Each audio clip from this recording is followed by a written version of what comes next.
जलज माही पोढ़न कियो सब पीरन के पीर। सर्व सृष्टि के रचनहार कबीर परमात्मा चारों युगों में इस धरा पर आते हैं और आम साधारण व्यक्ति की तरह लीला करते हुए मानव समाज को सद्भक्ति मार्ग देकर चले जाते हैं।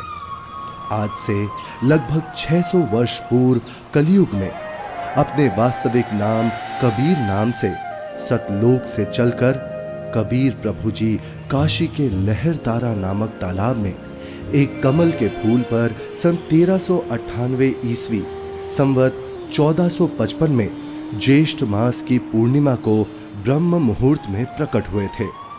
उन्हें नीमा और नीरू नाम के जुलाहा दंपत्ति ने पाला था। बात 1403 ईस्वी की है, जब कबीर प्रभु जी 5 वर्ष के थे। बालक रूप परमेश्वर कबीर साहिब जी ने 5 वर्ष की आयु से ही अपने अद्वितीय आध्यात्मिक ज्ञान में उस समय के सुप्रसिद्ध विद्वानों, ब्राह्मणों, काजी और मौलवियों के छक्के छुड़ाना शुरू कर दिया था। उन्हीं में से एक लीला है परमेश्वर कबीर जी द्वारा 104 वर्षीय काशी के सुप्रसिद्ध ब्राह्मण स्वामी रामानंद जी को गुरु धारण करने और उनको अपने अनमोल सत्य ज्ञान का उपदेश प्रदान करने की। रामानंद स्वामी जी रोज ब्रह्म मुहूर्त में गंगा घाट पर नहाने जाते थे। एक दिन ऐसे ही जब वो नहाने गए, जैसे ही स्वामी रामानंद चलकर नदी के किनारे सीढ़ियों से उतरने लगे, स्वामी रामानंद जी के पैर के खड़ाऊ कबीर प्रभु के सर पर लगते हैं। बालक कबीर जोर जोर से रोने लगे। रामानंद जी के चेहरे के भाव बदलकर चिंता वाले हो गए। वो नीचे की तरफ झुके। जैसे ही रामानंद जी झुकते हैं, उनकी गले की कंठी, जो कि एक तुलसी के मनके की होती है, पौड़ी पर बैठे कबीर जी के गले में डल जाती है और स्वामी रामानंद जी रोते हुए बालक रूप में परमेश्वर के सर पर हाथ सहलाते हुए बोलते हैं, ये क्या अनर्थ कर दिया मैंने। रो मत बेटा, राम राम बोलो, राम राम। राम राम कहने से सब दुख दूर हो जाएंगे। ये बच्चा जरूर अपने माँ बाप से बिछड़कर यहाँ आ गया है। ऐसा करता हूँ, स्नान करने के पश्चात इसे आश्रम ले चलता हूँ और फिर इसके माता पिता के बारे में पता करता हूँ।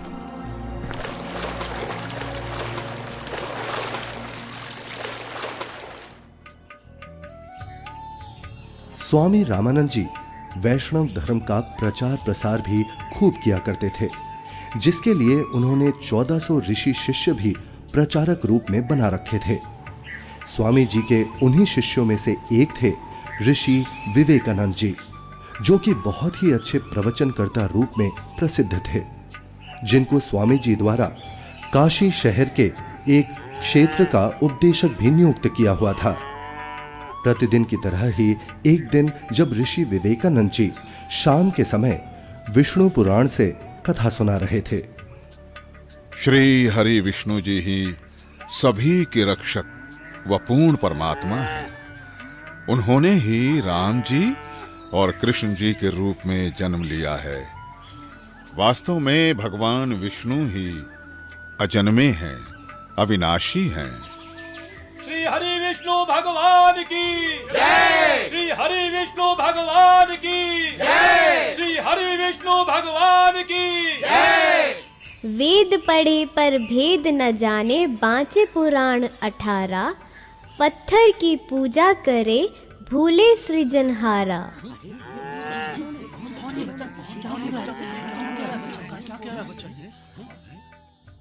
हे ऋषिवर, भगवान विष्णु अजन्मे और अविनाशी नहीं है।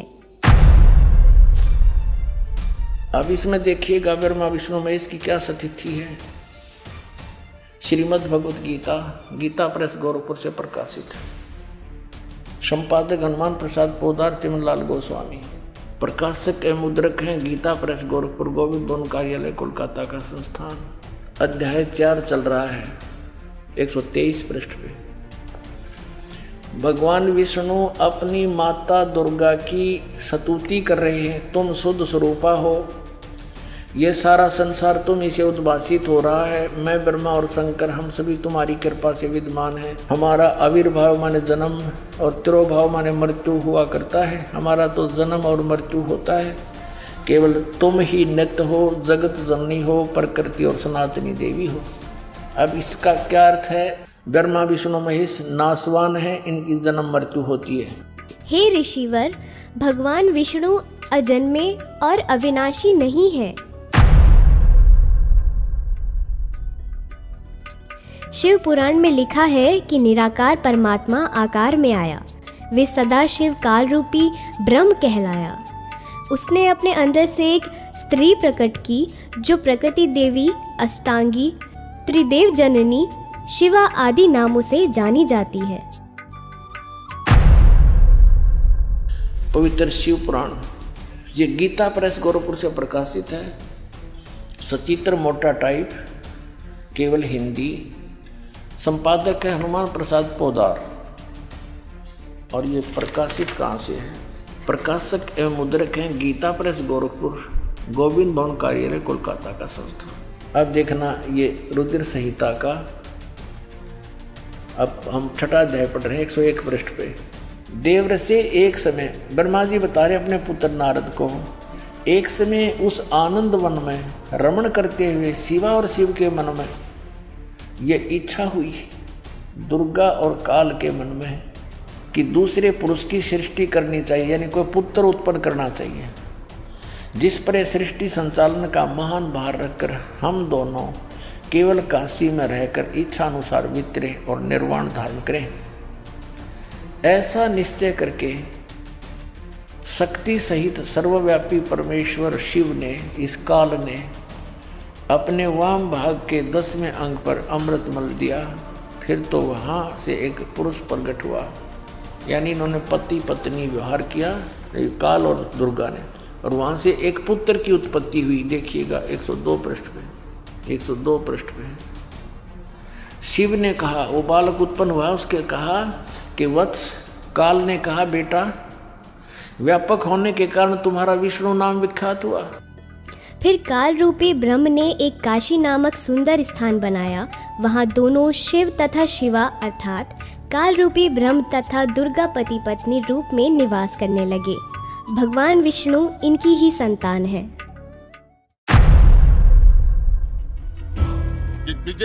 ये सब झूठ बोल रहा है। और ये सब छोड़, तू ये बता तू कौन है, किस जाति का है, गुरु कौन है तेरा? ये तो जुलाहा है, नीमा नीरू का पुत्र है। हे ब्राह्मण, मेरे गुरु भी वही है जो आपके गुरु हैं। अच्छा, तुझे पता भी है मेरे गुरुदेव कौन है? मेरे गुरुदेव स्वामी श्री श्री 1008 स्वामी रामानंद जी महाराज हैं। जी पंडित जी, मेरे गुरुजी भी स्वामी रामानंद जी ही हैं। झूठ, सरासर झूठ। देखो भाइयों, ये जुलाहा सरेआम झूठ बोल रहा है। मेरे गुरुजी तेरे जैसे अछूत के दर्शन भी नहीं करते। शिष्य बनाना तो बहुत दूर की बात है। कल सुबह तुझे गुरुजी के समक्ष पेश करूंगा। दूध का दूध, पानी का पानी हो जाएगा। गुरुदेव तुम्हें स्वयं दंड देंगे। मेरे गुरु का नाम मिट्टी में मिलाता है। तुम भी आना भाइयों, देखना अपनी आंखों से। इस कबीर जुलाहे का झूठ कल सबके सामने आ जाएगा। हाँ, हम सब आएंगे, हम सब आएंगे, हम सब आएंगे।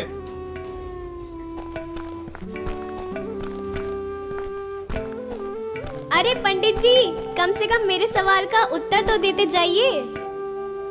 विवेकानंद सीधा रामानंद जी के पास पहुंचा और उन्हें सारी बात बताई। रामानंद जी भी गुस्सा हो गए कि आखिर कैसे एक जुलाहा खुद को मेरा शिष्य बता सकता है। हे गुरुदेव, एक छोटी जाति का जुलाहा अपने आप को बड़ा विद्वान सिद्ध करने के लिए भगवान विष्णु जी को नाशवान बताता है। क्या नाम है उसका? गुरुदेव, उसका नाम कबीर है। कबीर? हाँ गुरुदेव, कबीर। हे गुरुदेव, उसने तो हम ब्राह्मणों का घर से निकलना भी दूभर कर दिया है। हमें महाशर्मिंदा होना पड़ रहा है। आज उसने भरी सभा में कहा कि पंडित स्वामी रामानंद जी मेरे गुरुजी हैं। मैंने उनसे दीक्षा ले रखी है। झूठा है वो, सरासर कपटी है वो जुलाहा। वो कैसे मुझे अपना गुरु बताता है? उसको कल लेकर आओ मेरे सामने, और उन सभी को भी बुला लेना जिनके सामने उस तुच्छ जुलाहे ने तेरी बेइज्जती की है। कल सभी के समक्ष उसके झूठ का पर्दाफाश करूंगा।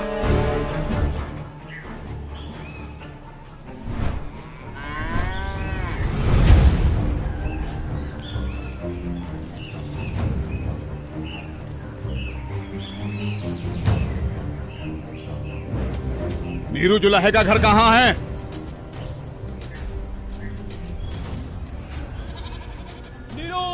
नीरू सुनो। नीरू क्या हुआ भाई? बड़े परेशान दिख रहे हो। विवेकानंद अपने साथियों के साथ कबीर को पकड़ने आ रहा है। आपका घर पूछ रहा है। हाँ, लगता है कबीर ने इनको कुछ कहा है। इसे समझाओ, इनसे पंगा ना ले। क्या? कौन आ रहा है? हमें हमारे कबीर के लिए कौन आ रहा है? कौन पकड़ेगा? नीमा और नीरू डर जाते हैं और कबीर को झोपड़ी के पीछे ले जाकर कंबल से उड़ाकर छुपा देते हैं। तभी विवेकानंद वहां पहुंच जाता है। कहाँ है वो दंड बालक कबीर? कल उसने भरी सभा में मेरे गुरुदेव का अपमान किया है। आज सबके सामने गुरुजी उसकी पिटाई करेंगे। हे ब्राह्मण जी, क्या बात है? इतना क्रोधित मत होइए। हमारा कबीर किसी का अपमान कर ही नहीं सकता। न जाने क्यों आप हमारे कबीर के पीछे पड़े हैं। मेरा कबीर यहाँ नहीं है। अच्छा, अभी पता चल जाएगा। तोड़ डालो इसकी झोपड़ी को और ढूंढ कर निकालो उस अधर्मी कबीर को। रुक जाइए, हम हाथ जोड़ते हैं। हमारे कबीर ने कुछ नहीं। घर में घुसकर विवेकानंद और उसके शिष्य तोड़ फोड़ करने लगते हैं तो कबीर प्रभु जी से नहीं रहा जाता। वो सामने आ जाते हैं। सब कुछ तोड़ फोड़ दो, सब कुछ। हे विवेकानंद ब्राह्मण, मैं यहाँ हूँ, झोपड़ी के पीछे। झोपड़ी के पीछे? पकड़ो उसे। पकड़ो। विवेकानंद उन्हें बंदी बना लेता है। फिर जब नीमा और नीरू कबीर प्रभु को बचाने की कोशिश करते हैं तो विवेकानंद उन्हें धक्का मारता है और हिंसा करते हुए कबीर प्रभु को रामानंद जी के पास ले जाता है। विवेकानंद और साथ आए शिष्य बालक को छुड़ाने के लिए बीच में आए नीरू और नीमा के ऊपर भी हाथ उठाते हैं।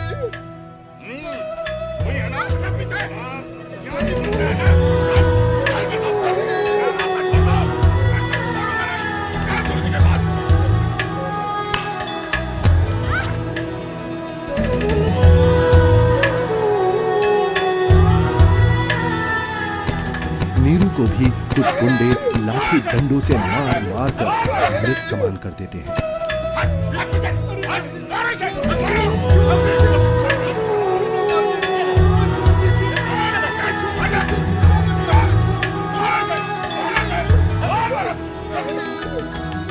साच कहू जग मार ही, या झूठ कही ना जाई हो। साच न पूरा पावते, ये झूठे जगपति आई हो। एक तरफ विवेकानंद कबीर प्रभु जी को पकड़कर रामानंद जी के पास ला रहा था और दूसरी तरफ रामानंद जी ने अपनी कुटिया के बाहर एक बड़ा सा पर्दा लगवा दिया जिससे रामानंद जी की नजर शूद्र पर ना पड़े। हे स्वामी, आपके आदेश के अनुसार पर्दा लगवा दिया है जिससे कबीर की नजर आप पर ना पड़े। कबीर को इस पर्दे के पीछे ही खड़ा किया है। मारो इसे, इसने हमारे गुरुदेव का अपमान किया है। मारो, हमारे ईश्वर की निंदा की है इसने। मारो उसको, मारो उसे, मारो। शांत शांत शांत। आप सभी शांत रहें। गुरुजी खुद ही इस अधर्मी को सजा देंगे। कौन है तू जुलाहे? मैं सतलोक का निवासी हूँ, अजन्मा अविनाशी हूँ, पूर्ण ब्रह्म परमेश्वर हूँ। मेरा नाम कबीर देव है। ये सृष्टि मुझ पर ही आश्रित है। तू हाड़ मांस का बना मुसलमान के टुकड़ों पर पलने वाला नीच जुलाहा जाति का बालक है। तू खुद को परमात्मा कहता है। सत्य यही है कि मैं ही सर्वशक्तिमान परमेश्वर हूँ। और आप ही मेरे गुरुजी हैं। आप मुझे अपशब्द कह रहे हैं तो भी मुझे आनंद आ रहा है गुरुदेव। तू ऐसे नहीं मानेगा ना जुलाहे। तू थोड़ी देर प्रतीक्षा कर, मैं पहले पूजा कर लेता हूँ, फिर तुझे देखूंगा।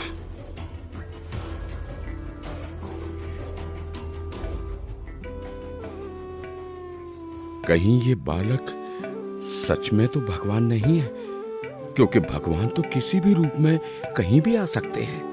कहीं मुझसे कोई गलती ना हो जाए। अपनी पूजा साधना के बाद सोच समझ के बात करूंगा। 104 वर्ष के रामानंद जो कि सालों से ध्यान कर रहे थे, वो ध्यान करते हुए ही ध्यान में ही भगवान की काल्पनिक छवि बनाते और उनकी पूजा करते। लेकिन उस दिन ध्यान में कुछ अलग हुआ। स्वामी जी कल्पना में खड़े होते हैं और श्रद्धा से नंगे पैरों जाकर गंगा से जल लेकर आए और ठाकुर जी के वस्त्र उतारे, फिर स्नान करवाया तथा नए वस्त्र पहना दिए, तिलक लगाया और भगवान के सर पर मुकुट रख दिया। तब पास में रखी कंठी पर ध्यान गया और कल्पना में ही बोले, हे भगवान, आज तो कंठी डालना ही भूल गया।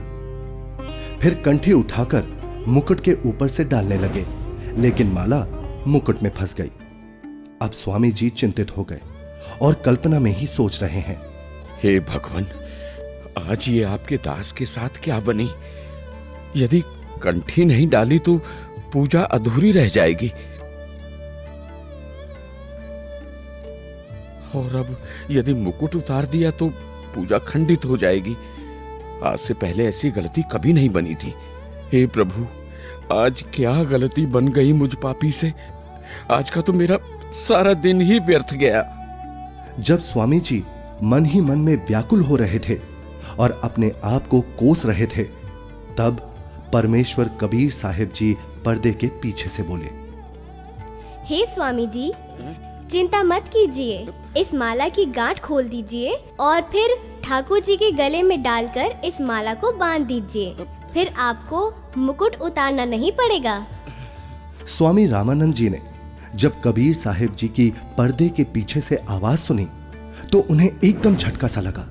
वो एकदम आंखें खोलकर चौंक जाते हैं और मन ही मन विचार करते हैं कि हे भगवान, ये क्या? यहाँ ना तो कोई मूर्ति है और ना कोई माला।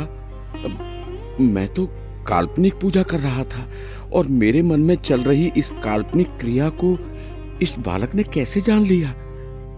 ये कोई साधारण बालक नहीं हो सकता। मेरे इस भजन क्रिया को तो केवल भगवान ही जान सकता है। ये तो साक्षात भगवान है। आपने तो मेरे मन की बात बता दी। आप तो स्वयं भगवान आए हो। आप कोई साधारण बालक नहीं हो। हाँ, आप कोई साधारण बालक नहीं हो। फिर स्वामी जी को महसूस हुआ कि बालक कबीर के शरीर में कहीं हड्डियां तो महसूस हो ही नहीं रही। तभी वो बालक कबीर को सीने से हटाकर उनके हाथ पैर यानी शरीर को दबा दबा कर देखने लगे। हे भगवान, आपका शरीर तो बहुत कोमल है, जैसे रुई हो। आपके शरीर की तुलना में मेरा तो पत्थर जैसा शरीर है।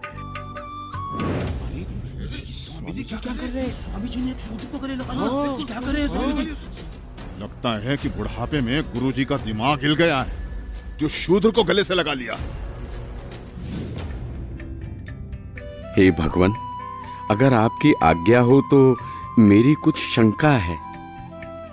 कैसी शंका गुरुदेव? हे भगवान, एक बात समझ नहीं आई। आपने झूठ क्यों बोला? कैसा झूठ स्वामी जी?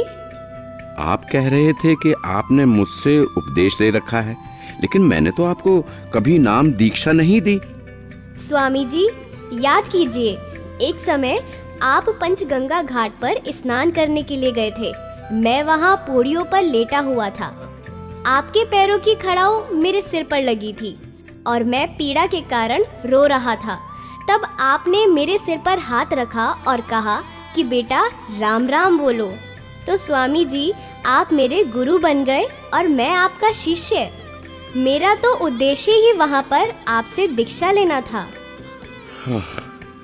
हाँ, अब याद आया, परंतु वो तो बहुत छोटा बच्चा था। वो देखिए स्वामी जी, क्या मैं ऐसा था? स्वामी जी ने जिधर बालक कबीर जी इशारा कर रहे थे, उधर 2.5 वर्ष के उसी बालक को चारपाई पर लेटा देख चौंक जाते हैं और बार बार कभी 5 वर्ष के रूप में खड़े परमात्मा को देखते हैं तो कभी 2.5 वर्ष वाले रूप को। फिर आंखें मल मल कर देखते हैं कि कहीं आंखें धोखा तो नहीं खा रही। इतने में 2.5 वर्ष वाला बालक चारपाई से हवा में उड़ा और 5 वर्षीय बालक के रूप में खड़े कबीर साहिब जी में समा गया और 5 वर्ष वाले बालक के रूप में कबीर साहिब जी वहीं खड़े हैं। मेरा संशय मिट गया। आप ही पूर्ण ब्रह्म हैं। हे परमेश्वर, आपको हम कैसे पहचानें? आप किस जाति में उत्पन्न तथा कैसी वेशभूषा में खड़े हैं? कैसे एक छोटे से बालक के रूप में धोती कुर्ता पहने जुलाहा जाति शूद्र वर्ण में उत्पन्न हुए हैं दाता? हे मालिक, हम तुच्छ बुद्धि जीव आपको कैसे पहचाने? अपने इस अनजान बालक की गलती क्षमा करना प्रभु। ऐसा मत कहिए स्वामी जी, आप मेरे गुरुदेव हैं और मैं आपका शिष्य। नहीं भगवान, मैंने आपको पहचान लिया है। भगवान, आपके बच्चे की कुछ और शंकाएं हैं जिनका निवारण चाहता हूँ, यदि आपकी आज्ञा हो तो। हाँ स्वामी जी, बोलो, आपकी क्या शंकाएं हैं? हे कबीर देव, मैं अपने शिष्यों को राम नाम जाप करने को नहीं देता। यदि आपने मुझसे दीक्षा ली है तो आप मुझे वो मंत्र बताइए जो मैं अपने शिष्यों को देता हूँ। स्वामी जी, आप ओम नाम जाप करने को देते हो। आपने जो मंत्र बताया ये तो सही है, लेकिन एक शंका और है, कृपया उसका भी समाधान कीजिए। पूछिए गुरुदेव जी। मैं जिसे शिष्य बनाता हूँ उसे एक चिन्ह देता हूँ, वो आपके पास नहीं है। हे गुरुदेव, आप एक तुलसी की कंठी माला देते हो गले में पहनने के लिए। ये देखो गुरुदेव, उस दिन पंचगंगा घाट पर आपने ही तो अपने गले से निकालकर ये कंठी मेरे गले में पहनाई थी। ये सारी लीलाएं देखकर वह बालक रूप में खड़े कबीर परमात्मा की बातें सुनकर स्वामी रामानंद जी समझ गए कि ये कोई साधारण बालक नहीं है। उसके बाद कबीर परमात्मा ने स्वामी रामानंद जी को अपने उसी 5 वर्ष के बालक के रूप में अपने साथ यमलोक, स्वर्गलोक, विष्णुलोक, शिवलोक और फिर अंत में सतलोक में ले जाते हैं। ये सतलोक है। सतलोक में नूरी आत्माएं घूमती हुई, सफेद वृक्ष, सफेद फल, फूल, महल, दूधों की नदियां दिखती हैं। हीरे मोतियों के चमकीले पहाड़, सफेद वस्त्रों में मोतियों की माला पहने आत्माएं सतलोक में घूमती हुई। फिर वो दोनों एक बड़े से गुंबद नुमा महल के अंदर सतलोक में भगवान के पास पहुंच जाते हैं। सतलोक में पूर्ण परमात्मा कबीर जी एक गुंबद में एक ऊंचे सिंहासन पर विराजमान दिखते हैं। दोनों उस सिंहासन पर बैठे परमात्मा को प्रणाम करते हैं। अब बालक रूपधारी कबीर देव उस सिंहासन के पास जाते हैं और सिंहासन पर बैठे अपने अन्य रूप पर चवर करते हैं। ऐसा देखकर रामानंद जी सोचते हैं, इसका मतलब कबीर देव जी इस सिंहासन पर बैठे सच्चे परमात्मा के सेवक हैं। तभी सिंहासन पर विराजमान तेजोमय परमात्मा सिंहासन से उठकर खड़े हो गए और कबीर देव जी के सामने हाथ जोड़कर कबीर देव जी को बैठने का आग्रह करने लगे। बालक रूप में कबीर परमात्मा सिंहासन पर बैठ गए और पहले सिंहासन पर बैठे परमात्मा बालक कबीर को चवर करने लगे। रामानंद जी प्रभु के सामने हाथ जोड़कर खड़े रहे। तभी फिर तेजोमय परमात्मा एक प्रकाश पुंज में बदल गया और फिर वो उस बालक कबीर जी के शरीर में समा गया। अब बालक कबीर जी का शरीर भी उतना ही तेजोमय हो गया जितना कि पहले सिंहासन पर बैठे परमात्मा का था।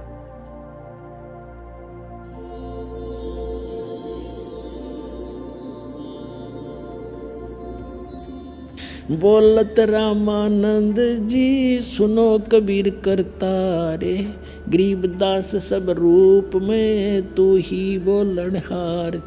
दोहू ठोर है एक तू बया एक से दो, गरीबदास हम कारणे तुम आए हो मगजो। तुम साहेब तुम संत हो और तुम सतगुरु तुम हंस, गरीबदास तुम रूप बिना और न दूजा अंश। हे परमात्मा, आप जी स्वयं ही दोनों स्थानों पर लीला कर रहे हो। आप ही निज ब्रह्म पूर्ण ब्रह्म हो। तीनों लोकों में प्रवेश करके सबका धारण पोषण करते हो। मैंने आपका वो सनातन परम धाम आंखों देख लिया है। आप ही परमेश्वर हो, आप ही सतगुरु तथा आप ही तत्वदर्शी संत हो, और आप ही हंस अर्थात अच्छे बुरे को भिन्न भिन्न करने वाले सच्चे भक्त भी हो। मैं आपका भक्त, आप मेरे गुरुजी। स्वामी जी, आप मेरे गुरुजी ही बने रहो। मैं आपका शिष्य हूँ। ये गुरु परंपरा बनाए रखने के लिए अति आवश्यक है, नहीं तो भविष्य में संत भक्त कहा करेंगे कि गुरु बनाने की कोई आवश्यकता नहीं है। कबीर ने कौन सा गुरु बनाया था? इसलिए स्वामी जी, संसार की दृष्टि में आप मेरे गुरुजी की भूमिका कीजिए तथा वास्तव में जो साधना की विधि मैं बताऊं, आप वैसे भक्ति कीजिए। ठीक है परमात्मा, जैसी आपकी आज्ञा। इस प्रकार परमेश्वर कबीर जी ने 5 वर्ष की आयु में ही 104 वर्ष के ब्राह्मण को तत्व ज्ञान से परिचित कराया और गुरु परंपरा को बनाए रखने के लिए कबीर